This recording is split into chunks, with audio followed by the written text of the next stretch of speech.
श्री कृष्ण कहते हैं, धर्म वही है जहाँ सत्य और कर्तव्य साथ हों, और कर्म वही महान है जो बिना स्वार्थ के किया जाए। आज की कहानी कर्ण की आखिरी रात, महाभारत की सबसे रोमांचक, दिल दहला देने वाली कथा। कुरुक्षेत्र के युद्ध में सैकड़ों रथ टूट चुके थे, सेनाएं थक चुकी थीं, पर सूर्यपुत्र कर्ण के भीतर आग पहले से कहीं अधिक प्रज्वलित थी। उस रात कौरव शिविर में असामान्य हलचल थी, पर कर्ण अकेला अंधेरे में खड़ा दूर आकाश की ओर निहार रहा था। हवा में हल्की ठंड थी, पर कर्ण के शरीर से तपता हुआ तेज उठ रहा था। उसके मन में एक ही प्रश्न गूंज रहा था, कल का युद्ध मेरा सबसे बड़ा युद्ध होगा, पर मैं सच में किसका हूँ? तभी पीछे से हल्की घंटियों की ध्वनि आई। कर्ण ने मुड़कर देखा, स्वयं श्री कृष्ण खड़े थे। नीला आभा मंडल, शांत मुस्कान और एक ऐसी दिव्यता कि उस अंधेरी रात में भी उजाला फैल गया। कृष्ण ने धीरे से कहा, कर्ण, समय आया है कि तुम अपना सत्य जानो। तुम रथ का सारथी नहीं, 3 लोकों की महिमा हो। तुम वसुशैन नहीं, कुंती के ज्येष्ठ पुत्र हो। पांडव तुम्हारे भाई है। कर्ण का हृदय जैसे एक क्षण में फट पड़ा। उसने दुख, क्रोध, अपमान सबको एक साथ महसूस किया।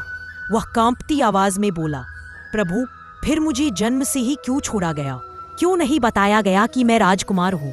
कृष्ण आगे बढ़े और बोले, कर्ण, तुम्हारा जन्म ही असाधारण था, पर सत्य को छुपाया गया, और आज जब युद्ध का निर्णय होना है, तुम्हें अपना धर्म चुनना होगा। कुछ देर खामोशी रही। कर्ण के भीतर मानो महासंग्राम चल रहा था। एक ओर माँ की गोद, एक ओर दुर्योधन का दिया सम्मान, एक ओर धर्म का रास्ता, एक ओर कृतज्ञता की प्रतिज्ञा। कर्ण ने अपने रथ के पहिए को छूकर धीमे से कहा, मैं दुर्योधन का ऋणी हूँ। उसने मुझे सूतपुत्र नहीं, योद्धा कहा। प्रभु, मैं पांडवों का रक्त नहीं बहाना चाहता, पर दुर्योधन को छोड़ना मेरे धर्म से परे है। कृष्ण की आंखें भर आईं। उन्होंने कर्ण के कंधे पर हाथ रखकर कहा, कर्ण, तुम गलत पक्ष में खड़े हो, पर तुम्हारा हृदय आज भी सबसे उज्जवल है। कृष्ण के जाने के बाद कर्ण फिर अकेला रह गया। रात भर वह सो नहीं पाया। धीरे धीरे सुबह की पहली किरणें फैलने लगी। उधर पांडव शिविर में भी अर्जुन बेचैन था। वह जानता था कि आज उसका जीवन का सबसे कठिन युद्ध है।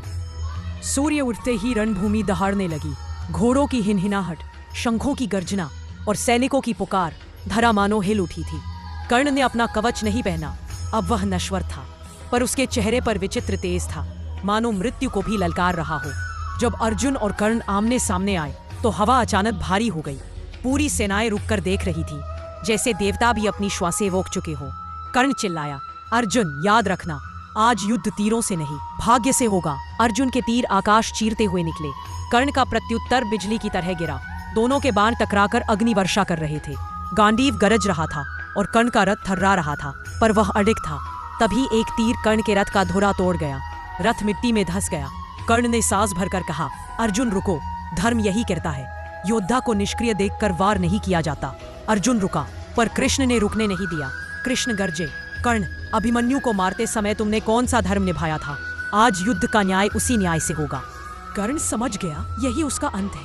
उसने सूर्य की ओर देखा और मुस्कुरा दिया। फिर बोला, प्रभु, यही मेरा भाग्य है और मैं इसे स्वीकार करता हूँ। अर्जुन का एक प्रचंड तीर हवा को चीरता हुआ आया और सूर्यपुत्र कर्ण धरा पर गिर पड़ा। रणभूमि में सन्नाटा छा गया, जैसे समय थम गया हो। उस क्षण पूरा संसार जान गया, कर्ण पराजित नहीं हुआ, वह अमर हो गया।